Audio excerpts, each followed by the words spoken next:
welcome back to my channel. Thank you so much for tuning in today. Today I'm going to be talking to you guys about quarantine, my experience with quarantine, everything that I am experiencing during this time. I know that a lot of people out there are putting out videos about quarantine.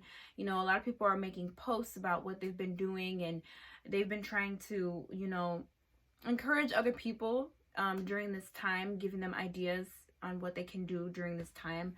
But I'm coming on here as honest as I can be. My hair is a little crazy. My mind is a little crazy. But I'm coming on here to give you guys a tea on my quarantine, on my experience, and on what I'm going through. I'm truly just doing this video to see if anyone else can relate. I want to be friends. I want to be able to let you know that you're not the only one out there going through it. Before we start, I'm going to be sharing a quote that I found on Instagram yesterday, and this is something that really impacted me and surprised me at the same time. I did mention this in one of the videos that I recently recorded, but a lot of people are going through different things during this time. Just because we're all experiencing this pandemic and this new thing, something that has never happened in the world, just because we are all experiencing this doesn't mean we're all being affected by it in the same way. I want to share this quote because I think it's very important. And it says, experts are sharing that isolation and social distancing will affect us psychologically and physiologically. That means that the very working of our minds and of our bodies stands to be changed during this season. In short, they predict that we're all becoming different people. If you're not mind blown by that, I don't know what to tell you. I am mind blown, okay? Me, for one, I have never experienced this. In all of my 18 years of living, I have never experienced something like this where I have to stay in my house and I have to be quarantined. Honestly, I don't even think I knew this word. This word was not in my vocabulary. It's not a word that I used to say on the daily. Quarantine. No, never, ever said that word. Now, I don't know how many times I say that word in a day. I wanted to start out with that quote because whether you believe this or not, because we are living in such a time like this, our lives are being changed. And a lot of people are saying, we're going to go back to normal. Things are going to be normal after this. Like, I just can't wait to go, back to my normal life. Sorry to break it to you, but we're not going back. At least I'm not. I don't feel like I'm going back to my normal life. Whether I go back to school and I continue with school, because I have mentioned this before, I'm a senior. I'm supposed to graduate this year. Now, at this point, I don't know when I'm graduating. I don't know the month. I don't know the day. I don't even know the year, honestly, because that's how crazy 2020 is. But I know in my heart that I'm not going back to my normal life. And honestly, the first week of quarantine, let me tell you guys, I wasn't really doing well. My mind, my mental state, my mental health was struggling. I'm not gonna come on here and lie to you guys and tell you, I was living my best life. No. I actually talked a little bit about this in my podcast that will be coming out tomorrow. A new episode will be coming out tomorrow, but this video won't be out yet. But I talked about how, for me, when my mind is not running, when I'm not busy, when I'm not occupying my time with something, if I'm not in school, if I'm not working on something, if I'm not involving myself in an activity, my mind tends to run.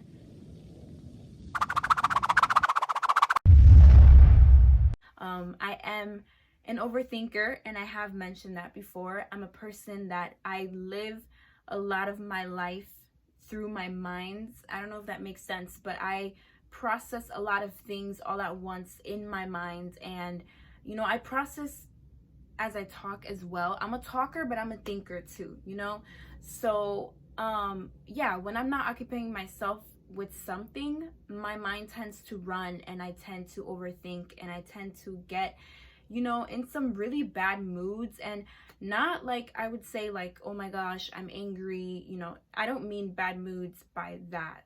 Like, I'm not talking about anger. I mean bad moods where I just, you know, I'm sad and I can't really control how fast my mind is running.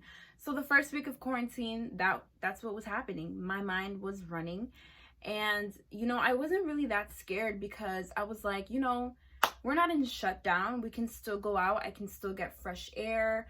I have to be careful. I have to be cautious, but I can still leave my house. Once Sunday came around and they said, you know, you can't leave your house, this is shut down, I was like, okay. I was really telling God, like in my mind, like, God, what are we gonna do? How is this gonna work? Like, how am I gonna be? How is my mental health gonna be? Because I need to leave my house. I need to breathe. I need fresh air. You know, that's just how I'm set up. I truly had to take a step back because, man, if you really think about it, the Lord knows what he's doing. God is God. He is God for a reason. God is really good at being God. Let me just tell you, he is the best. No one else can be God like God can be God. Okay? I was running, you know, my mind was running, but at the same time, I was like, God has a plan.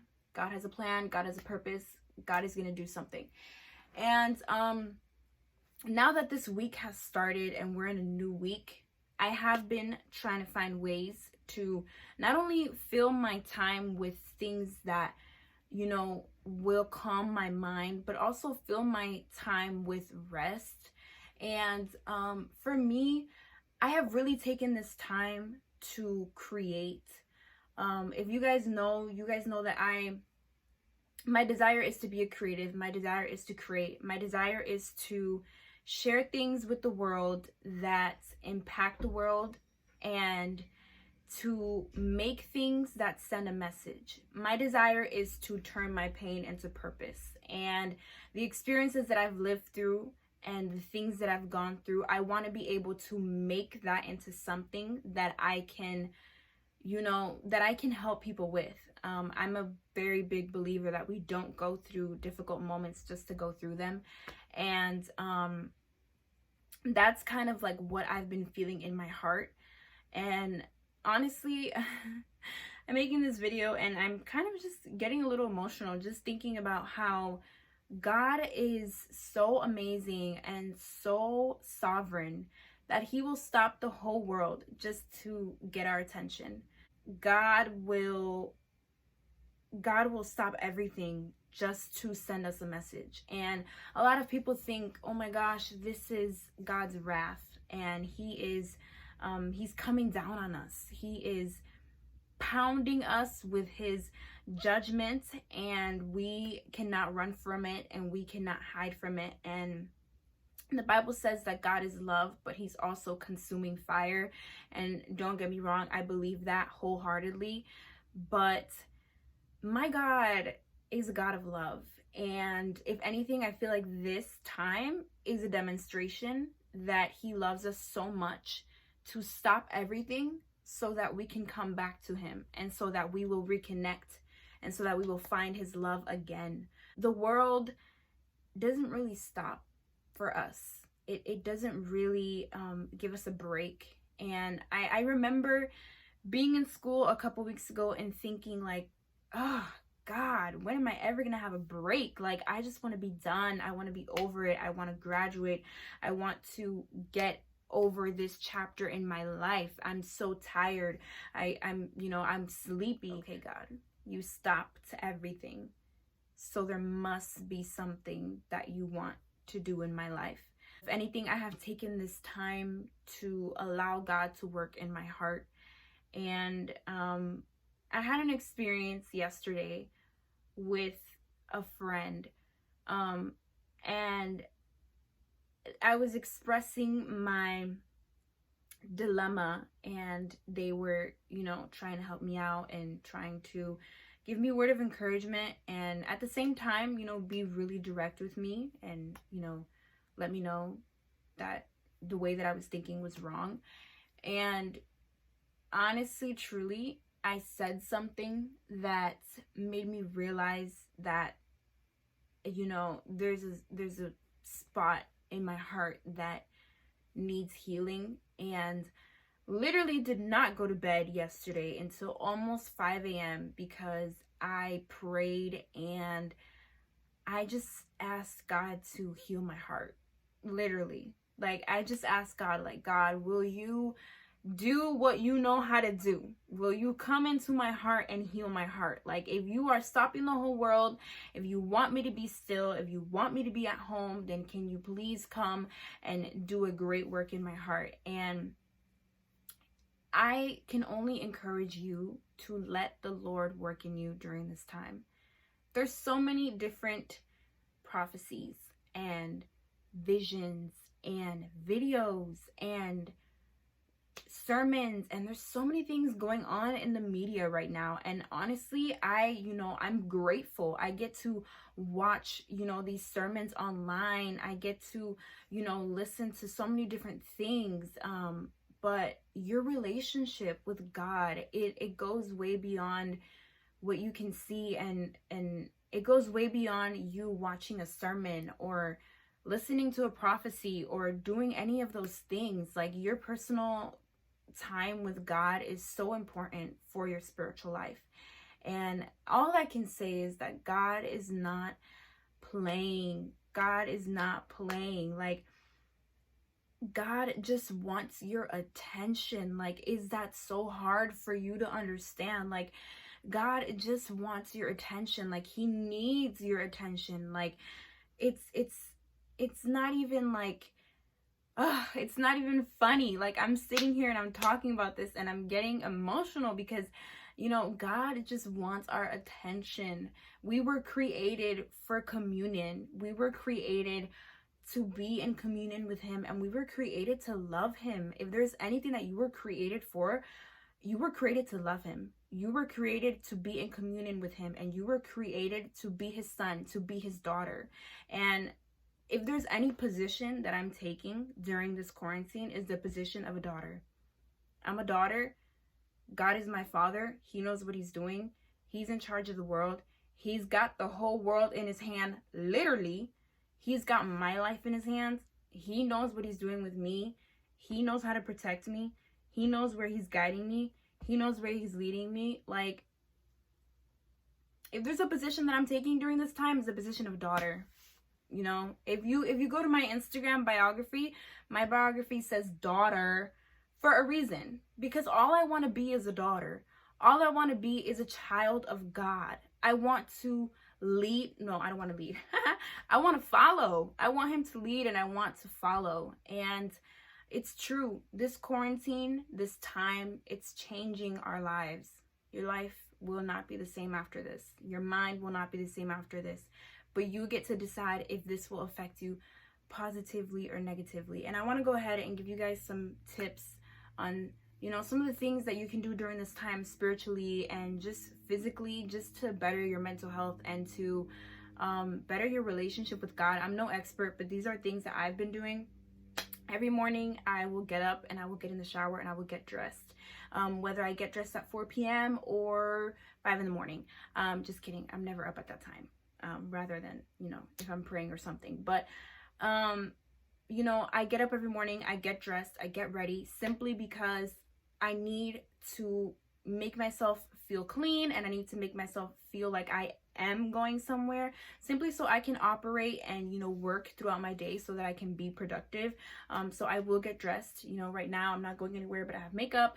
I'm fully dressed, wearing pants, boom, boom. So yeah, fully dressed because it makes me feel better. It literally makes me feel better. Like, there are other people out there who can relate.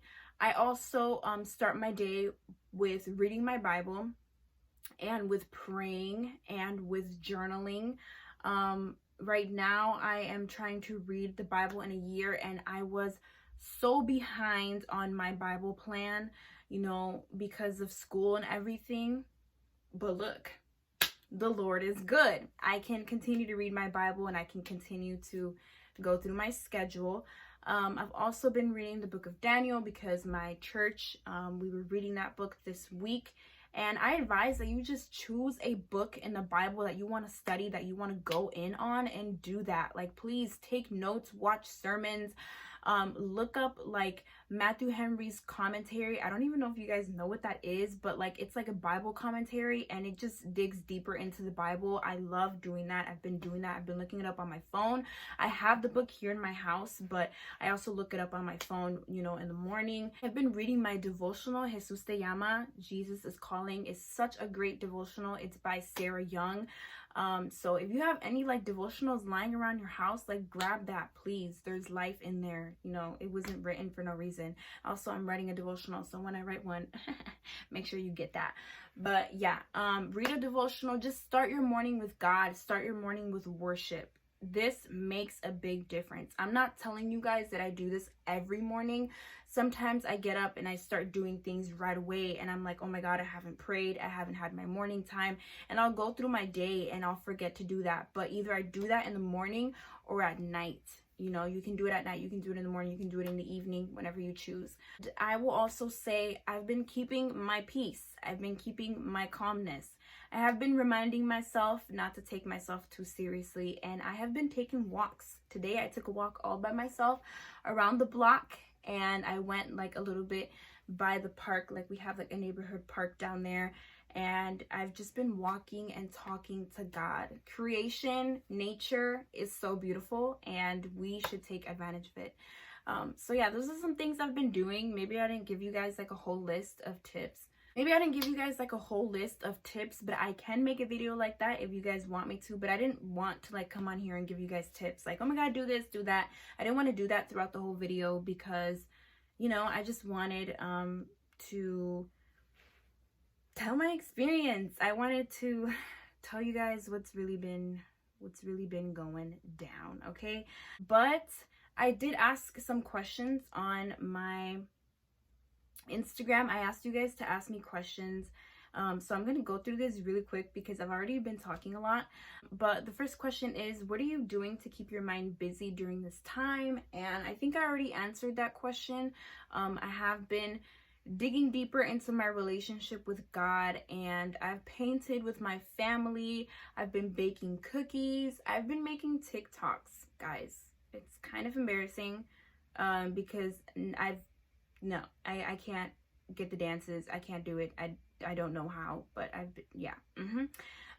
but it says, what has been your personal process during this? And I feel like I explained that already. The first week was pretty tough, but things have been better, and I've been trying to get accustomed. That's the thing. I've been trying to adapt. You know, adapting is important during this time, and I'm not saying that you have to adapt in a way that, you know, you go along with what everything, you know, everyone is doing, or you go on social media and whatever you see, you know, you adapt to that. I'm not saying that, but I've been trying to adapt just personally, just, you know, knowing that this is life. This is the way it's going to be for right now, and I have to live it out. I have to be intentional. It says, have you been inspired during this chaos? And I have been. I've been trying to write. I've been trying to make YouTube videos. This is part of it. I've been making podcasts. So every day, you know, I try to have a little bit of creative time so that I can come up with new ideas, new videos, new podcasts, new writing ideas, new topics, new themes. So yeah, I have been trying to be inspired. You know, I can't say I've had this big moment, but I have been seeking inspiration. It says, what goal are you wanting to achieve before quarantine is over? And I want to, that's hard. I want to achieve peace. I want to really learn how to trust in the Lord with all of my heart, with all of my soul, with all of my mind. And by the end of this, I want to be someone who lives in the presence of God. I want to deepen my relationship with God in such a way that it's out of this world. Like, I don't even know how to explain it to you guys. I want to deepen my relationship with my Creator. I want to know Him more. every day. And then this is the last question I'm going to answer. It says, what has been a Bible verse that's helped you during this? And this is kind of interesting because I've just been like reciting a couple Bible verses to myself. I always tell myself, ninguna plaga tocará tu morada, because period, like that's from Psalms 91. No, nothing is touching me. Nothing is getting to me. I believe that. I'm a child of God. And I'm not saying that, you know, people who are affected with this disease are not children of God. No, but I am declaring his promises over my life. And, you know, I'm not gonna declare sickness over myself. You know, we never know what can happen, but, you know, I've been declaring that nothing can touch me and nothing can touch my body. And I've also just been really living in Psalms 27. I was reading Psalms 27 yesterday in the morning and I could not get out of it because it starts, I'm going to read it in Spanish, by the way, but it starts off saying, Jehová es mi luz y mi salvación, de quien temeré. Jehová es la fortaleza de mi vida, de quien he de atemorizarme. I was reading a little too quick. But that, I've been living the Psalms. Like, let's just say that. I've been living in Psalms because David literally wrote these when he was going through the toughest moments in his life. He was going through the toughest moments. He was being persecuted.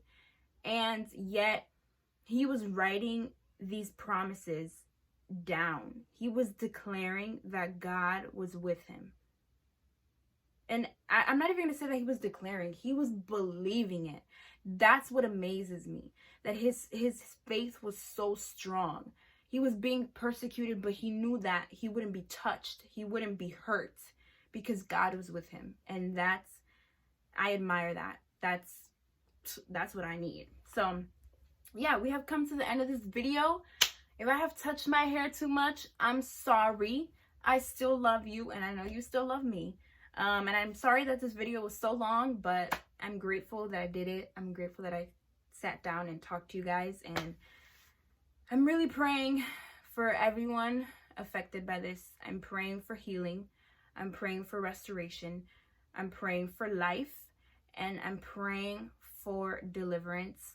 And I'm praying that God would revive us in a new way, in a extraordinary way. I'm praying for the church, and I'm praying that our churches will not be the same after this. I pray that we evolve as Christians, and I pray that we understand the heart of God in the midst of this.